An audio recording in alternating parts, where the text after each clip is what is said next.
Di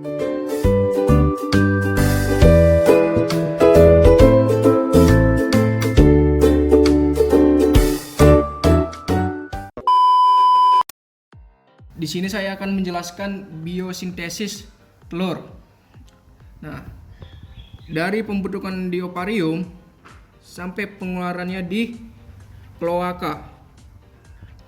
Sebelum masuk ke penjelasannya, nah, di ovarium ini terbentuknya ovum. Terjadinya sintesis asam lemak di hati yang dikontrol dengan hormon estrogen.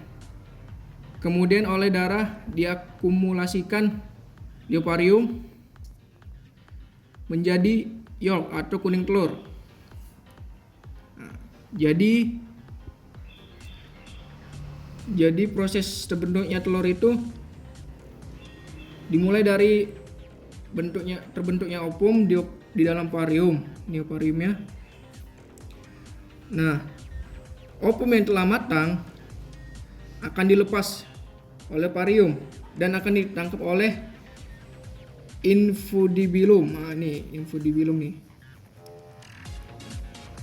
Kuning telur ini akan berada di infundibilum selama 15 sampai 30 menit. Selanjutnya kuning telur. Kuning telur masuk ke magnum. Di magnum ini putih telur atau albumen akan disekresikan atau disintesiskan. Nah, selama prosesnya itu 3 jam. Terjadilah terbentuknya tin, tik albumen dan kalaza.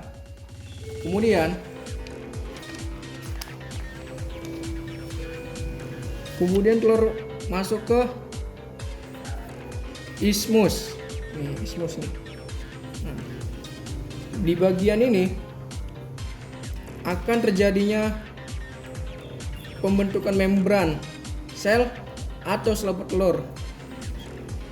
Selaput telur yang nantinya akan melindungi calon telur ini dari kontaminasi. Dan proses ini membutuhkan waktu 1 sampai 2 jam.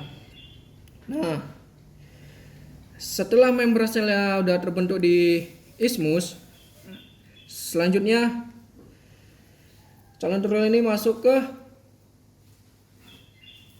uterus. Nah, ini uterus nih.